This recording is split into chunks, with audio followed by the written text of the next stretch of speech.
محترم حاضرین،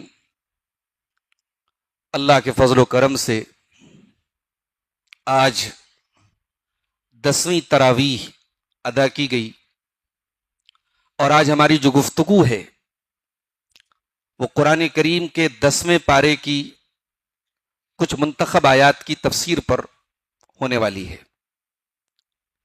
10ویں پارے کی پہلی آیت جو سورۃ الانفال کی آیت نمبر 41 ہے، 41 ہے، اس میں اللہ تعالی نے مال غنیمت کا بٹوارا کیسے کیا جائے گا اس کو بیان کیا ہے۔ مال غنیمت اس مال کو کہتے ہیں جو جنگ میں مسلمانوں کو اپوزٹ جو ان کی قوم ہے جس سے جنگ ہو رہی ہے، وہ مال جو چھوڑ کے میدان جنگ میں جائے، جو ان سے مال حاصل ہو، اس کو مال غنیمت کہتے ہیں۔ اس مال غنیمت کے 5 حصے کیے جائیں گے۔ 5 حصوں میں سے 4 حصہ جو ہوگا وہ اس جنگ میں حصہ لینے والے فوجیوں اور سپاہیوں کو دیا جائے گا، اور اس میں جو پیدل ہے اس کو 1 حصہ ملے گا، اور جو سواری پر ہے اس کو زیادہ ملے گا، اس کو سواری کا بھی حصہ ملے گا۔ اور جو 5واں حصہ ہے جو 20% ہے پورے مال غنیمت کا، وہ کہاں خرچ کیا جائے گا اس کو اللہ نے بیان کیا۔ فرمایا وَاعْلَمُوا أَنَّمَا غَنِمْتُم مِّن شَيْءٍ، اور اے میرے بندو یاد رکھو کہ تم جو بھی مال غنیمت حاصل کرتے ہو، فَأَنَّ لِلَّهِ خُمُسَهُ، تو اس کا 5واں حصہ اللہ کے لیے ہے۔ اللہ کے لیے کیا مطلب؟ اللہ تعالیٰ تو کوئی مال لیتا نہیں ہے، یعنی اللہ کی رضا کے لیے خرچ ہوگا، اللہ کے حکم کے مطابق خرچ ہوگا۔ وَلِلرَّسُولِ، اور اسی 5ویں حصے میں سے رسول کو دیا جائے گا۔ وَلِذِي الْقُرْبَى، اور رسول کے رشتہ داروں کو دیا جائے گا، چونکہ اللہ کے رسول اور آپ کے جو رشتہ دار ہیں، جو اہل بیت ہیں، وہ زکوٰۃ کی رقم نہیں لے سکتے، وہ صدقہ کی رقم نہیں لے سکتے، تو ان کو اس خمس میں سے دیا جائے گا۔ یہ مال غنیمت کا جو 5واں حصہ ہے اس میں سے ان کو دیا جائے گا۔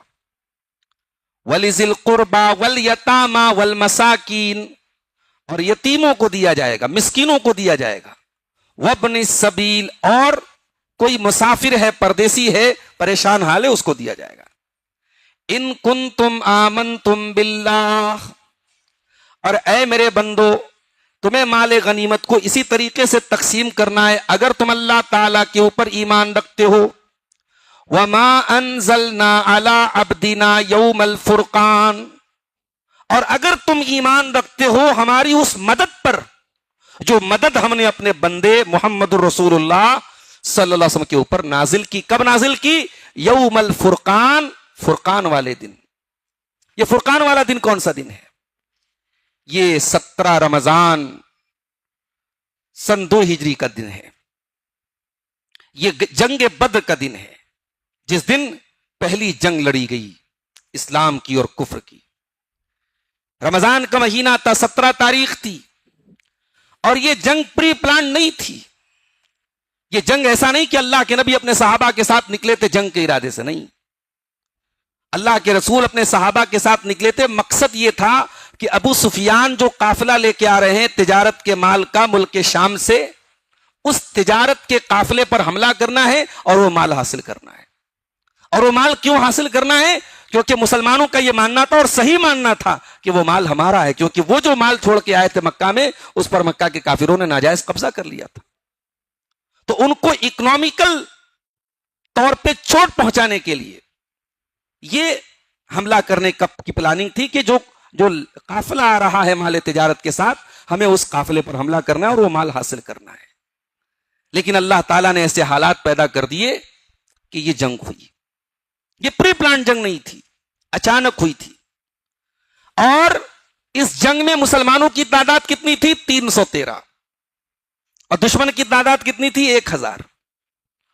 اور یہ جو 313 تھے اس میں بچے بھی تھے، 12 سال کے، 13 سال کے بچے بھی تھے اس میں۔ اس جنگ میں بوڑھے بھی تھے، سواریوں کی بے حد کمی تھی، اور یہ کوئی ایسا نہیں کہ بڑے لڑاکو لوگ تھے اور جنگ کا بڑا ایکسپیرینس تھا، ایسا بھی نہیں تھا.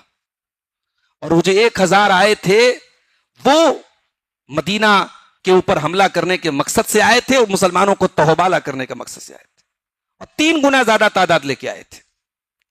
تو اگر اسباب کی بات کی جائے، اگر دنیاوی اعداد و شمار کی اور دنیاوی جو ہے اگر ڈیجٹس کی بات کی جائے، گنتیوں کی بات کی جائے، اعداد و شمار کی بات کی جائے، تو یہ جنگ تو ایک طرفہ تھی.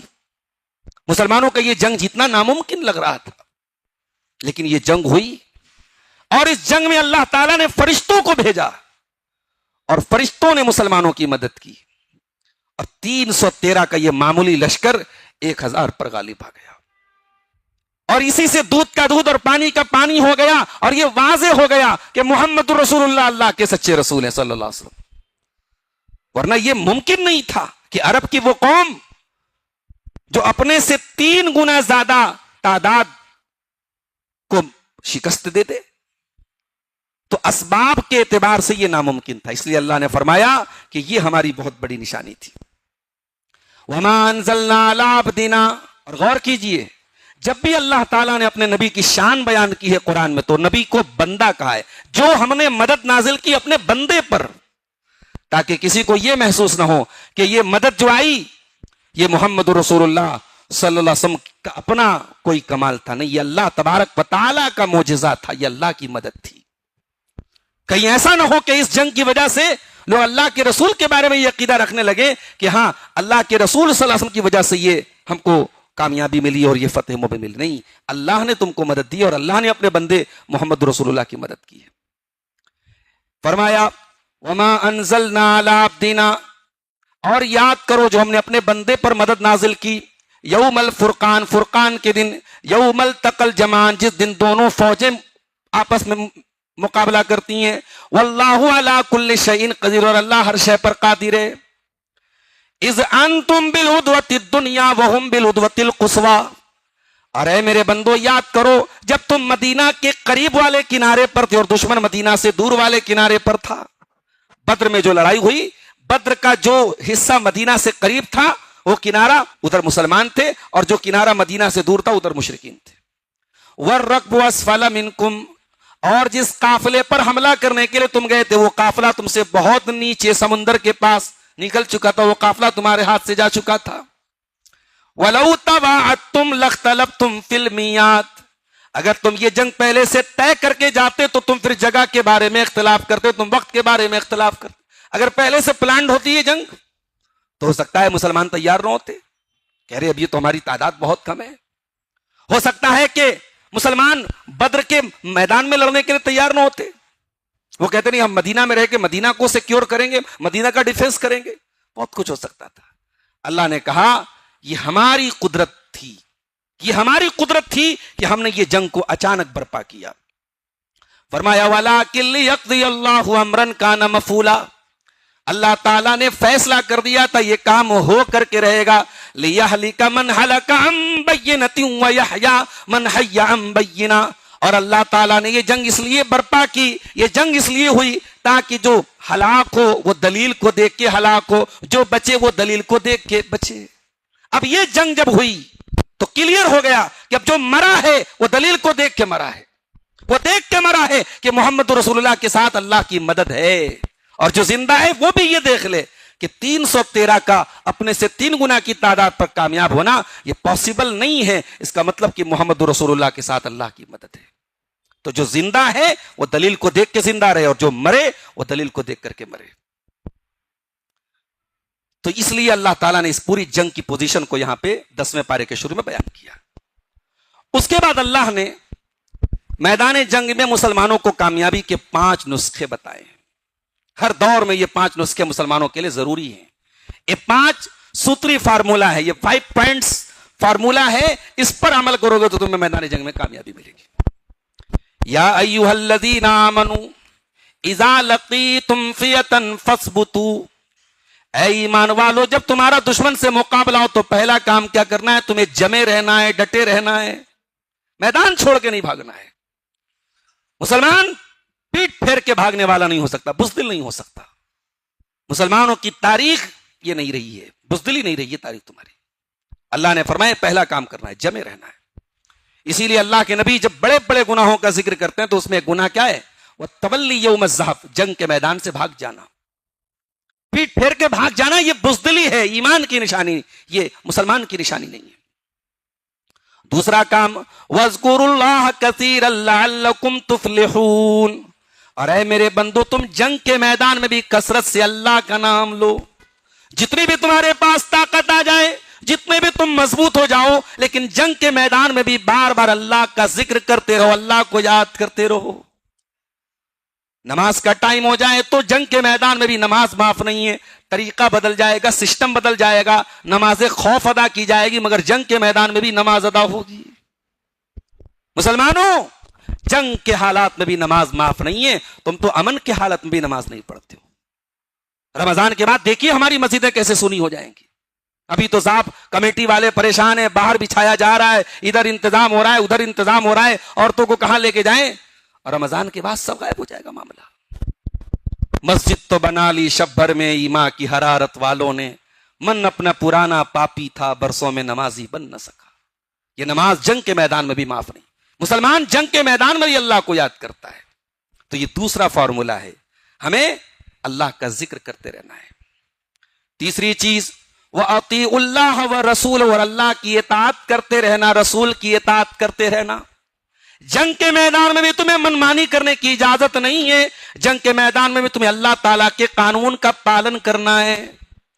اللہ کے نبی جب کسی فوج کو روانہ کرتے تھے فرماتے تھے اغزو بسم اللہ، اللہ کا نام لے کر کے نکلو. ولا تقتلوا ولیدا، کسی بچے کو قتل نہ کرنا. ولا تقتلوا شیخا فانیا، کسی ایسے بوڑھے کو قتل نہ کرنا جو جنگ کے میدان سے الگ ہو. ولا تحرقوا شجرۃ، کسی پیڑ کو آگ نہ لگانا، کسی کی عبادت گاہ کو آگ نہ لگانا. دنیا کے کسی اور مذہب میں جنگ کے اصول نہیں ہے، جنگ کے قاعدے قانون نہیں ہے، بلکہ دنیا والوں کا تو اصول ہے جنگ میں سب جائز ہے. جنگ میں سب جائز ہے. اسرائیل کے اوپر حماس نے حملہ کیا 7 اکتوبر کو، آج تک اسرائیل اس کا ڈھڈورا پیٹ رہا ہے اور اس کو اپنے اوپر ایک ظلم کی داستان بیان کر رہا ہے. یقیناً اگر اس حملے میں بے قصور ناگرک مارے گئے تو غلط تھا. وہ حملہ اگر حماس نے بھی کیا تو ہم اس کی تائید تو نہیں کر سکتے. لیکن آپ غور کیجئے کہ پھر اس حملے کے جواب میں اسرائیل نے جو غازہ کو تباہ کیا ہے، پورے شہر کو کھنڈر بنا دیا ہے، اور 2-2.5 سال کی مدت میں لاکھوں مسلمانوں کو، جس میں بچے شامل ہیں، جس میں عورتیں شامل ہیں، تہہ تہہ کر دیا. اور دنیا کی پیشانی پہ کوئی فرق نہیں پڑا، کسی کے کانوں پہ جو نہیں رہے گی، اور دنیا آج بھی اسرائیل کے ساتھ کھڑی ہے. میرے بھائیوں، یہ ہے دنیا کا ڈبل اسٹینڈرڈ، یہ ہے دنیا کا دوہرا معیار، آتنکواد کو لے کے، امن کو لے کے، چین کو لے کے. اسلام تو ایک ہی فارمولا کہتا ہے، جو غلط ہے سو غلط ہے. جنگ کے میدان میں بھی اسلام کسی کے ساتھ زیادتی کرنے کی جو ہمارے ساتھ جنگ کے میدان میں آیا ہے ہم اس سے مقابلہ کریں گے. جنگ کے میدان میں بھی کسی کے ساتھ بے ایمانی کرنے کی اسلام تعلیم نہیں دیتا ہے. فرمایا وَأَطِيعُوا اللَّهَ وَرَسُولَهُ، یہ تیسرا کام تمہیں کرنا ہے، اللہ کی اطاعت کرنا ہے، رسول کی اطاعت کرنا ہے. اور چوتھا کام کیا کرنا ہے؟ وَلَا تَنَازَعُوا، اور اپنے امیر کی اطاعت کرتے رہنا ہے. جنگ کے میدان میں اگر تم ہر آدمی اپنی چلائے گا، ڈسپلن فالو نہیں کرے گا، تو تم جنگ ہار جاؤ گے، جیسا کہ احد میں ہوا تھا. احد میں یہی تو ہوا تھا. نبی نے آرڈر دیا تھا 50 لوگوں کو یہاں سے ہٹنا نہیں، کچھ بھی ہو جائے. ہٹ گئے، جیتی جنگ ہار گئے. ڈسپلن جہاں ٹوٹا، اور یہ صرف جنگ کے میدان کی بات نہیں ہے، ہماری سوشل لائف میں بھی اگر ڈسپلن نہیں ہوگا. بھئی ہم مسلمان ڈسپلن والی قوم ہیں، ہمیں ہونا چاہیے. ہماری نماز بھی جماعت سے ہم پڑھتے ہیں، انڈیویجول بھی پڑھ سکتے تھے. یہ کیوں جماعت کا آرڈر کیوں دیا گیا؟ امام صاحب رکوع میں جائیں تبھی ہمیں کیوں رکوع میں جانا ہے؟ امام سے پہلے کیوں نہیں جا سکتے؟ ہمیں اس دن بھر میں 5 ٹائم ڈسپلن سکھایا جا رہا ہے. ہمیں یہ بتایا جا رہا ہے کہ ہمیں امیر کی اطاعت کرنا چاہیے. جنگ کے میدان میں بھی یہ چیز ہونی چاہیے. اگر تم ایسا نہیں کرو گے فَتَفْشَلُوا وَتَذْهَبَ رِيحُكُمْ، کمزور پڑ جاؤ گے، تمہاری ہوا اکھڑ جائے گی.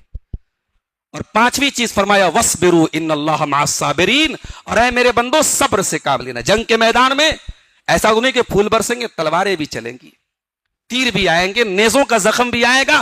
صبر سے کام، جنگ کے میدان میں تمہیں صبر سے کام لینا پڑے گا، اور یہ سوچ کر کہ تم صبر سے کام لینا کہ اللہ صبر کرنے والوں کے ساتھ ہے. تو یہ 5 چیزیں ہیں جو جنگ کے میدان میں کامیابی کا اللہ کا بتایا ہوا فارمولہ ہے۔ اس کے بعد ہمارے سامنے ایک آیت آتی ہے، اللہ نے شیطان کا ذکر کیا کہ بدر کی لڑائی میں شیطان بھی آیا تھا، اور شیطان باقاعدہ کس کی شکل میں آیا تھا؟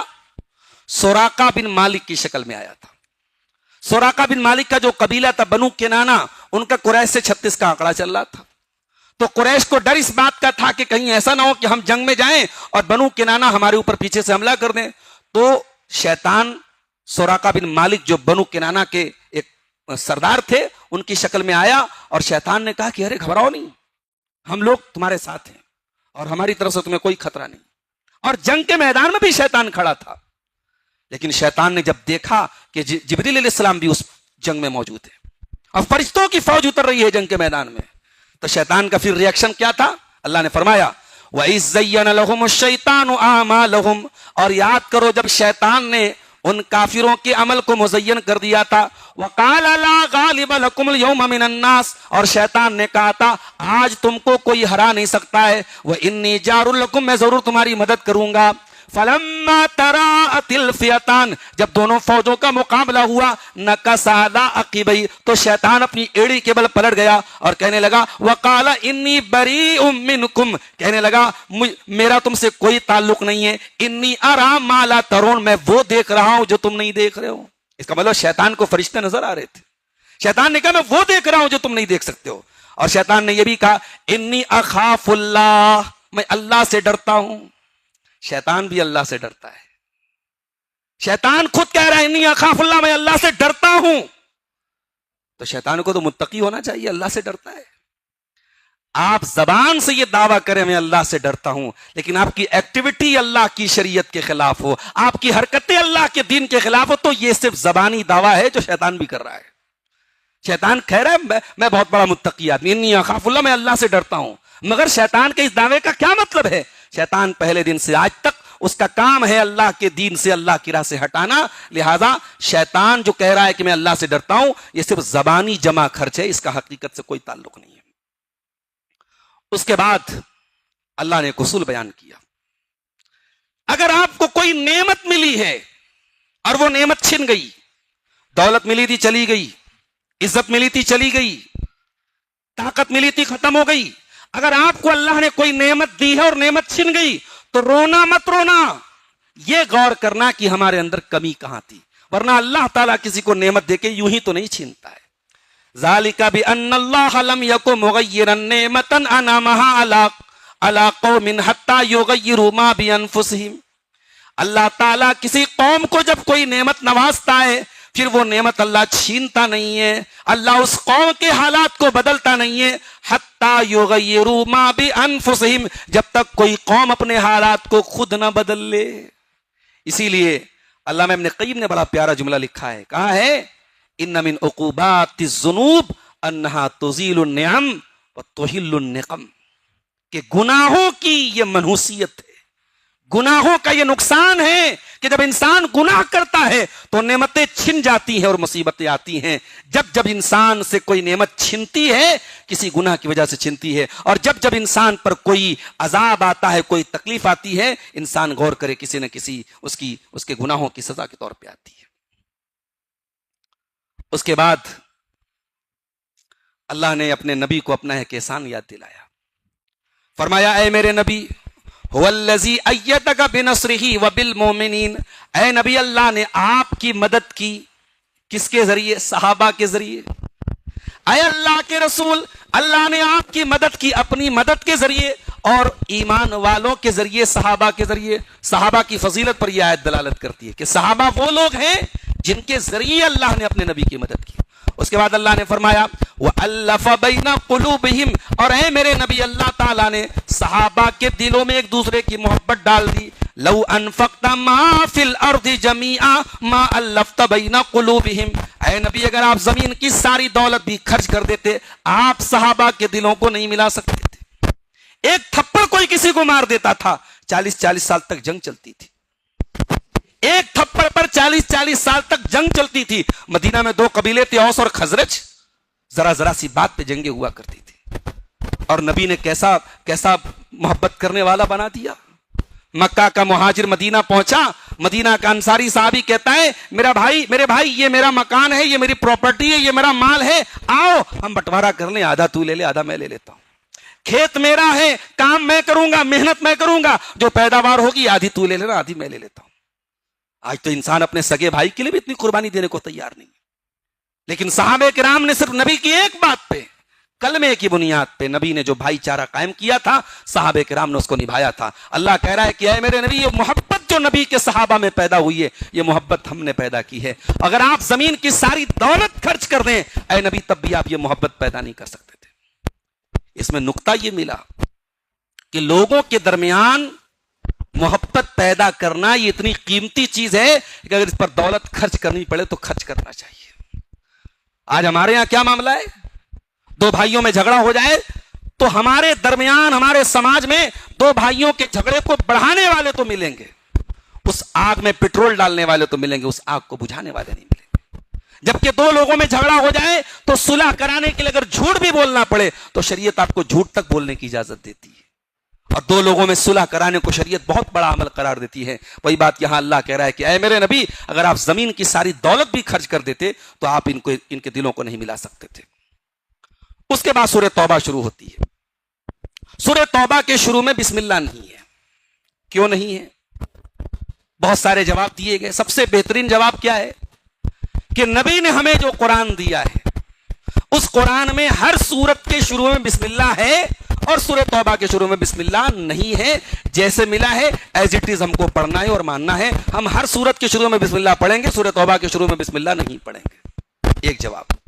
دوسرا جواب یہ ہے کہ سورہ توبہ کی جو شروعات ہو رہی ہے، برات من اللہ، اللہ کی طرف سے برات کا اعلان ہو رہا ہے۔ مکہ کے مشرکوں کو الٹیمیٹم دے دیا گیا مکہ فتح ہونے کے بعد، سن 9 ہجری میں حج کے موقع پر۔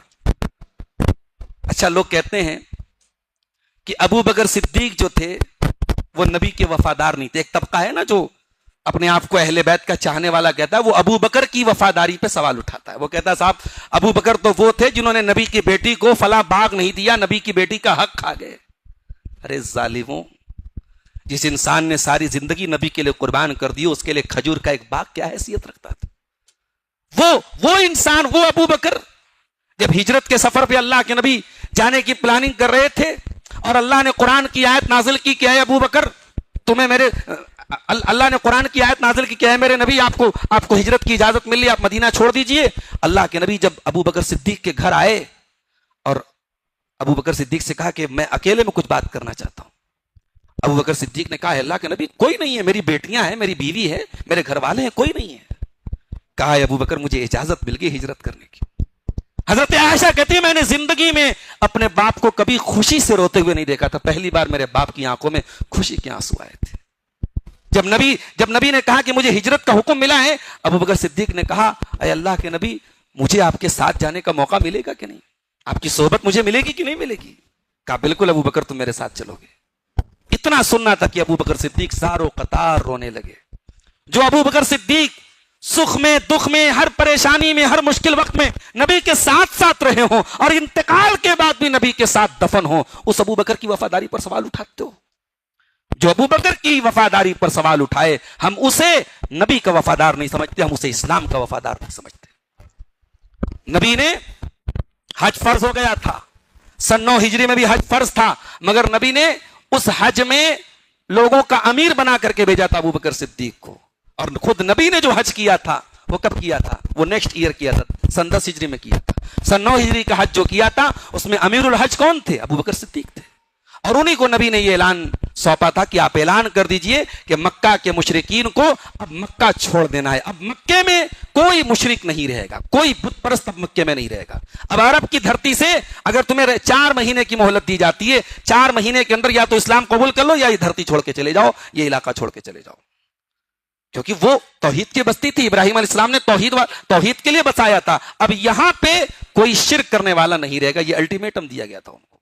تو اسی الٹیمیٹم سے شروعات ہوتی ہے سورہ توبہ کی، اس لیے اس کے شروع میں بسم اللہ نہیں رکھا گیا، کیونکہ بسم اللہ ایک طریقے کی سیکیورٹی ہے، ایک طریقے کی ضمانت ہے۔ اللہ تعالیٰ نے اس ضمانت کو سورہ توبہ سے نکال دیا اور سورہ توبہ کے شروع میں بسم اللہ نہیں رکھا ہے۔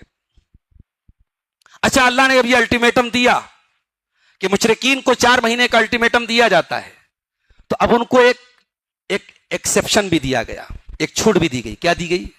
فَإِن تَابُوا وَأَقَامُوا الصَّلَاةَ وَآتَوُا الزَّكَاةَ فَخَلُّوا سَبِيلَهُمْ. اے میرے نبی، اگر یہ توبہ کر لیں، اگر یہ مکہ کے مشرکین توبہ کر لیں اور نماز قائم کرنے لگیں اور زکوٰۃ ادا کرنے لگیں، تو پھر اے میرے نبی کے صحابہ، پھر تمہیں ان کا راستہ چھوڑ دینا ہے، پھر ان سے کوئی چھیڑ چھاڑ نہیں کرنا ہے. غور کیجئے، توبہ کر لیں اور نماز قائم کریں اور زکوٰۃ ادا کریں. صرف زبان سے توبہ کر لینا کافی نہیں ہے. اگر کوئی توبہ کر رہا ہے تو توبہ اس کے عمل سے بھی ظاہر ہونی چاہیے. اللہ نے کہا جب یہ توبہ کر لیں اور نماز قائم کریں اور زکوٰۃ ادا کریں. اسلام میں کلمہ پڑھنے کے بعد یہ 2 بہت اہم چیزیں ہیں، نماز اور زکوٰۃ. جب یہ 2 چیزیں یہ ادا کریں تب یہ مان لیا جائے گا کہ ہاں انہوں نے سچی توبہ کی ہے اور پھر ان سے کوئی چھیڑ چھاڑ نہیں کی جائے گی. مشرکین کو اس بات کا غرور تھا کہ صاحب ہم تو ایک زمانے سے خانہ کعبہ کی چابی ہمارے پاس ہے، خانہ کعبہ کے متولی تو ہم ہیں، ہم تو حاجیوں کو ستو پلاتے ہیں، حاجیوں کو پانی پلاتے ہیں، اور یہ محمد رسول اللہ آج خانہ کعبہ سے ہم کو بے دخل کرنا چاہتے ہیں. اللہ نے اس کا جواب دیا، فرمایا ما کان للمشرکین ان یامروا مساجد اللہ. اے مشرکو، تمہیں اس بات کا کوئی حق نہیں ہے کہ تم اللہ تعالیٰ کی مسجدوں کو آباد کرو. شاہدین علی انفسہم بالکفر، جب تم خود اپنے بارے میں گواہی دیتے ہو کہ تم کافر ہو، تم کفر کر رہے ہو، تم خانہ کعبہ کا طواف ننگے ہو کے کر رہے ہو، تم لبیک بھی پڑھ رہے ہو تو کیا پڑھتے ہو؟ لبیک اللہم لبیک، اے اللہ ہم حاضر ہیں. لا شریک لک، اے اللہ تیرا کوئی شریک نہیں ہے. الا شریکن لک، مگر ہاں اے اللہ ایک شریک ہے تیرا. کون ہے؟ تملکہ وما ملک، اور اس شریک کا بھی تو ہی مالک ہے. ابھی آج فیس بک پر ایک ویڈیو میں نے دیکھا، ہمارے پڑوسی ملک کا ایک اینکر تھا، سامنے ایک عالم دین بیٹھے تھے، ان سے کہا کہ یہ یا غوث المدد کا نعرہ لگانا، یا رسول المدد کا نعرہ لگانا، یا علی المدد کا نعرہ لگانا کیسا ہے؟ تو سامنے جو مولانا صاحب بیٹھے تھے انہوں نے کہا کہ بھائی دیکھیے شرک کیا ہے.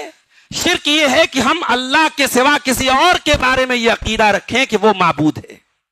لیکن اگر ہم کسی ولی کے بارے میں، کسی نبی کے بارے میں یہ عقیدہ رکھتے ہیں کہ وہ ہماری مدد کریں گے اور وہ خود سے نہیں کریں گے، اللہ تعالیٰ کی طرف سے کریں گے، تو یہ عقیدہ غلط نہیں ہے، یہ عقیدہ رکھ سکتے ہیں.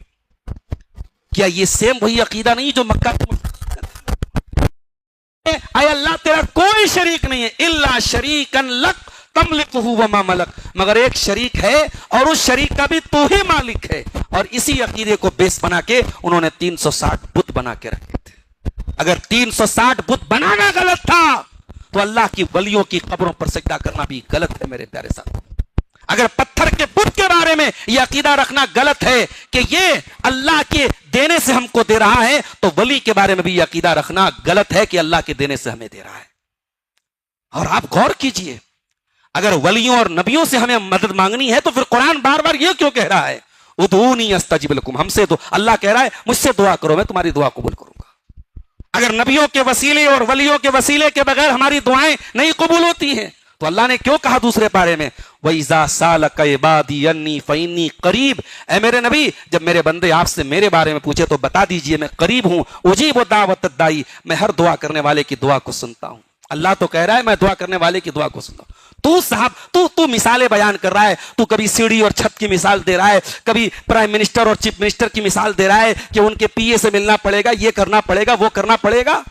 تجھے اپنے عقیدے کو درست کرنا پڑے گا، جو عقیدہ قرآن دے رہا ہے کہ نہیں. اگر کوئی شرک کر رہا ہے تو مسجدوں کو آباد کرنے کا کوئی مطلب نہیں. وہ مسجدوں کو بنا لے، مسجدوں کو آباد کرے، کوئی مطلب تک انسان شرک اور کفر کر رہا ہے. اولئک حبطت اعمالہم وفی النار ہم خالدون، اگر کوئی شرک کر کے مسجدوں کو بنا رہا ہے، مسجدوں کو آباد کر رہا ہے، اللہ کہتا ہے اس کے سارے اعمال برباد ہو جائیں کہ وہ جہنم میں جائے گا.